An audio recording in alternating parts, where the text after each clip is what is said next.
I'm sure most of you are aware that Arkansas Post is the earliest European settlement in the entire lower Mississippi Valley, but you may not know how Arkansas Post was eventually settled in 1686, and by whom.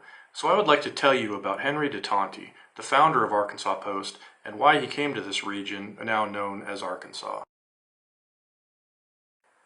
Henry de Tonti was born in Italy around 1649. When he was 18 years old, he joined the French army and later the French Navy. During his early years of military service in the Third Anglo-Dutch War, fighting against the Spanish in Sicily, Henry lost his hand to a grenade. Without waiting for a doctor, he removed the maimed hand himself. For the remainder of his life, he wore a metal prosthetic hook and was thereafter known as Tonti of the Iron Hand.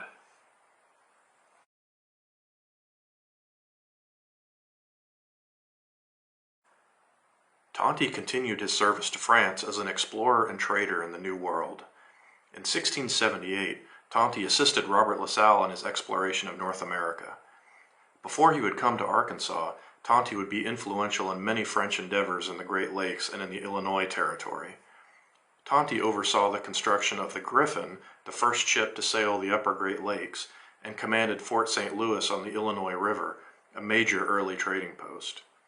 In 1682, Tonti accompanied La Salle on his historic journey to the mouth of the Mississippi River. On this expedition, La Salle would claim the entire Mississippi Basin in the name of King Louis XIV of France.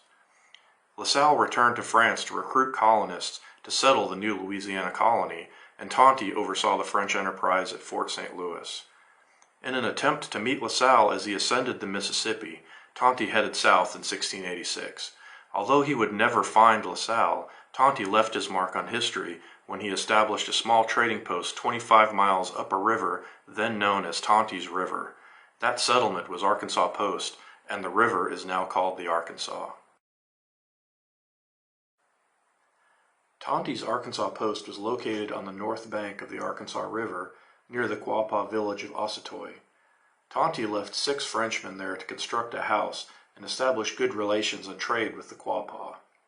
They exchanged French goods for beaver furs and other pelts. Jean Couture, Jacques Cardinal, and 4 others, whose names have been lost, built a wooden house and a fence on this site. The settlement was known as Aux Arcs, meaning at the home of the Arkansas. The Arkansas Indians, or Quapaw, welcomed the French. Without their aid and military support, the post would certainly have failed. Although the post survived, it did not flourish in these early years. In 1687, Henry Joutel, a survivor of La Salle's expedition, visited the post. He found Tonti's men getting along well with the Quapaw, but trade was not developing. The Quapaw showed little interest in trapping beavers. Tonti would later suggest a trade in buffalo skins instead. Many of the Frenchmen at the post would soon desert to the English in the Carolinas. Life was difficult in such a remote place, but the post held on. With the dawn of the 18th century, France would send more colonists to Louisiana and settle such places as Mobile and Biloxi. Tonti refocused his efforts on the Gulf Coast, but his post in Arkansas remained an important stop on the river between the Louisiana and Illinois territories. Henry de Tonti was a monumental figure in exploring and settling the North American interior. His legacy lives on in countless places along the lakes and rivers of North America. He was buried at Fort Lewis in 1704 in what is now Mobile, Alabama. Although he never returned to Arkansas Post after 1690, his legend will forever be remembered here.